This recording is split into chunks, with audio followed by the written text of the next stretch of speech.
I have tried to film this intro like 7 times and your girl cannot get it right. My favorite romance series that I have read recently, and when I say recently, I mean over the past 2 years. New favorites have been applied to the list and I want to share those favorites with you and try and convince you to read them if you haven't already. Before we get into the video, I need to talk about my favorites over at Bessa. You guys know that I'm very much sex positive over here on my channel. I'm all about self-confidence and building self-confidence in the bedroom when exploring our sexuality. Bessa has the same ideology, which is one of the reasons why I absolutely love them. Not just because of their products, okay? We'll get to their products and how amazing they are. We're doing a giveaway right now. So if you guys want a free vibe or a gift card / discount, there's a link in the description box below, as well over on my Instagram, where you can sign up and win something. Like, everyone wins something. If you're not new to my channel, you know I've spoken about the Air Vibe before. This one here though is different. This is the Air Vibe Pro. Here you can see the picture of the Air Vibe Pro, and when you slip it out of the sleeve, we have the box here. This is a USB charger, so the Vibe does not have batteries, which is amazing. Inside the case, you have the Air Vibe sitting here beautifully. Now, so this here is a suction stimulator. So you can imagine where this part of the Vibe goes. And then this here, you have the option to make them vibrate both at the same time or one over the other. On the side here, you have buttons so you can control the vibration setting and put it to one that you desire the most.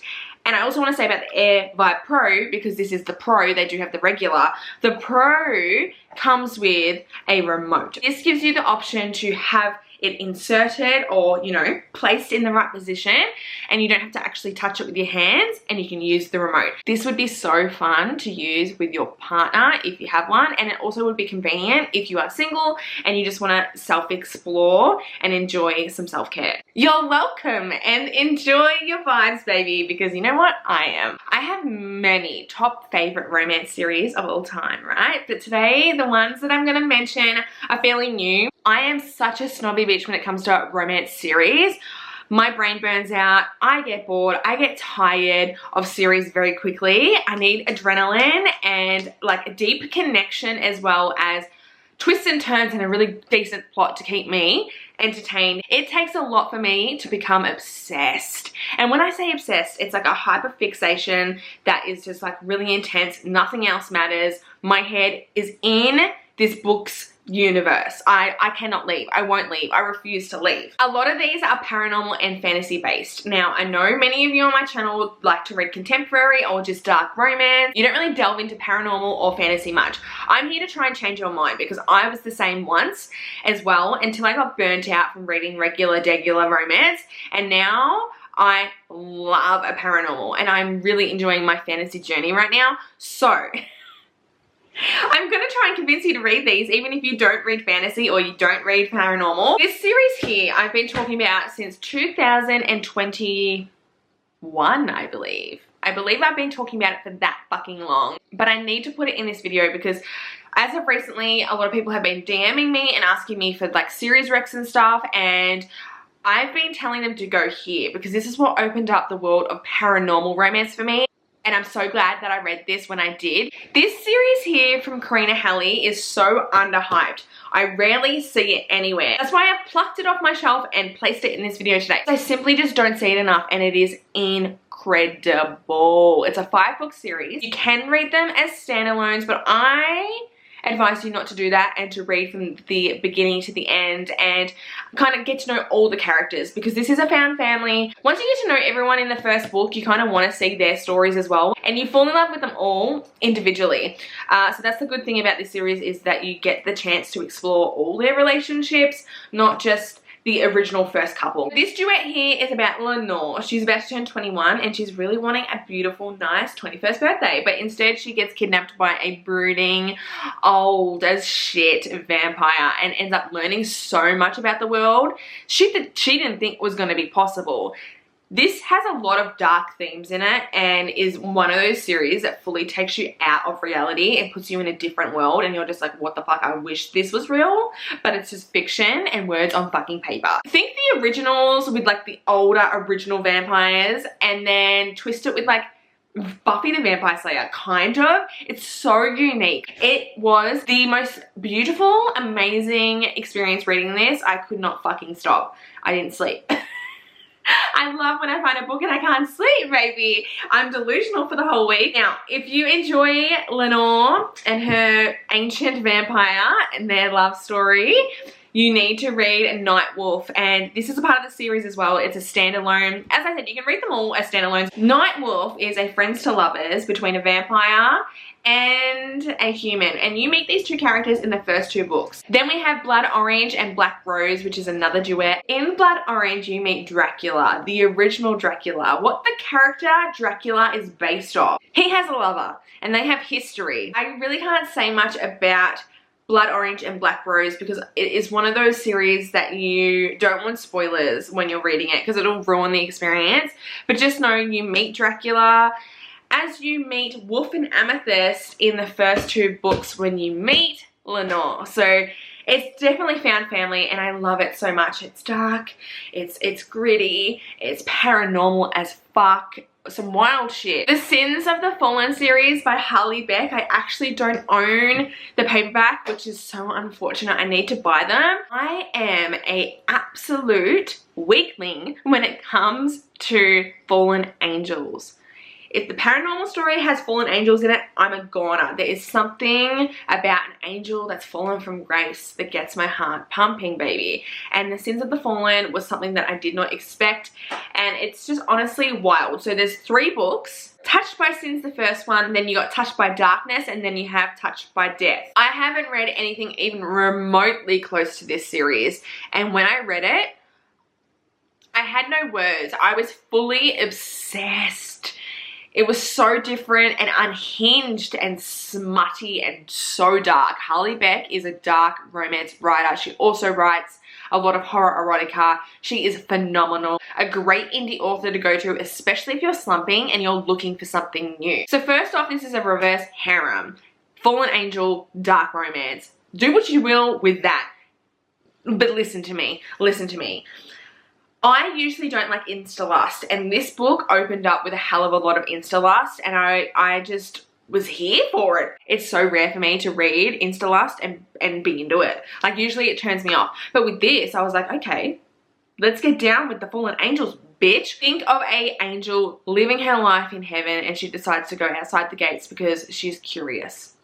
She stumbles across 3 fallen angels. They look at her and they're like, oh my God. This can be our new play toy. So that's what they do. They just play with her in many different ways, okay? Many sexual ways. The plot is insane. Twists, turns. I didn't know what was going to happen. Each book ends on a cliffhanger and I was like, wait, what? I've said this previously on my channel, but her plot twists remind me a little bit of Amo Jones. Even though they're both entirely different authors and write different stuff, they have that way of gripping you and then just like throwing you through a fucking loop and you're just like, who the fuck, what's going on, where the fuck am I, how is this possible? And that is one of my favorite things ever in a series. That's what gets you hooked. That's what makes you keep reading. It makes you go straight to Amazon and get the next book straight away because you cannot even wait, and I love it. This series, I don't see it anywhere. Why? Broken Bonds is another series that really surprised me. You know, I've dabbled in paranormal. You can see with the last 2 recommendations that, you know, paranormal I can get down with. But fantasy, I've never really been interested in. But then last year, I stumbled across this 6-book series and I read them all within a 5 or 4 day time frame. It was insane. I didn't sleep. I didn't eat. My parenting skills dropped. My kid was fine. But like, life outside of this series did not matter. One of my favorite tropes ever is in this series, fated mates. My God, I don't know what it is about fated mates, but any book that I stumble across that has that trope in it, this forced love that's so intense. This is the perfect series to read if you are interested in getting into fantasy but you're intimidated by it. And I say that because even though we're dealing with different creatures and kind of like a different world, it's set in this world. Like, it's not out of this world, a different world. It's set here. And there's just certain things that make it a little bit more modern and familiar when you're reading it. Broken Bonds is about a girl who has bonded with like 5 really intense men. When she figured out these 5 dudes were her mates and that she was to be bonded with them, she freaked and she ran, which is one of the worst things you can do ever. It's like against the law. And they hunt her down and they bring her back to them, and they're furious with her for running. She's hiding a deep dark secret, the reason why she ran in the first place, and she's not telling them. It's very much enemies to lovers. I don't particularly like a lot of RH, but the beauty with this one is you root for each relationship, you simp for every man. I did have favorites, but I loved her relationship with all of them. You get to see her have individual experiences with each guy, and I really liked that. It's a 6-book series. There's a lot. It's very much slow burning with some of the men. Others, they get hot and heavy pretty quickly, but it's intense. A lot of plot. There's no way I could even try and like summarize it. You need to just go and read this if you haven't already. And lucky last, A Court of Thorns and Roses, Akata, the series. I actually started reading this in 2021 or 2022, sorry, when I was pregnant, and I finished a majority of the books, but I wasn't obsessed. I liked it, but I wasn't obsessed. I decided to reread it recently, and I love this series with my entire being. I completely understand the hype. I cannot wait to read the rest of Sarah J Maas's books. I'm sure you have read this. It's a cult favorite. A Court of Thorns and Roses is the first book, and I rated it 3 stars. It's a snooze fest, and you cannot tell me otherwise. It isn't until Under the Mountain, which is a certain scene and part of the plot that takes place, that I started really enjoying the book. I highly suggest getting the audio for the first book. That's what I did the first time I read it, which helped me like get into the story and not lose interest and kind of speed along the process of getting into the rest of the books. A Court of Mist and Fury, hands down, is my favorite book out of the series. I fucking love it so much. I've highlighted it, I've annotated it. I just need to buy the physical copy.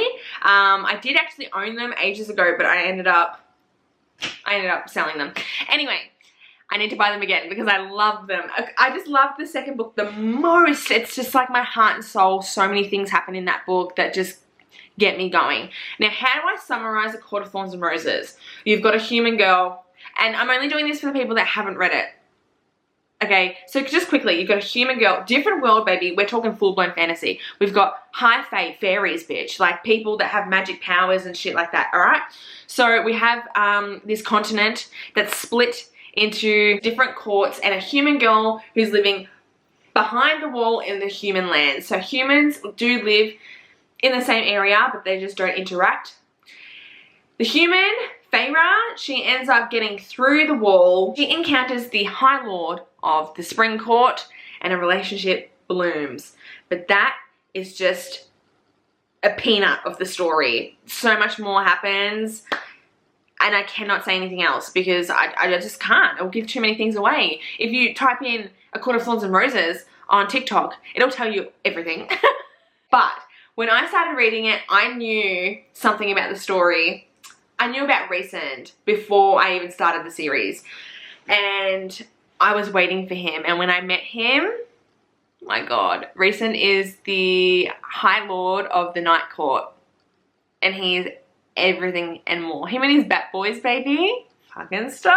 There's something about this series that makes me feel like I'm at home, and that is a very high statement to make because not many series feel like that to me. Cora Riley's Mafia universe feels like that for me, as well as the Elite Kings Club by Amo Jones, and now this.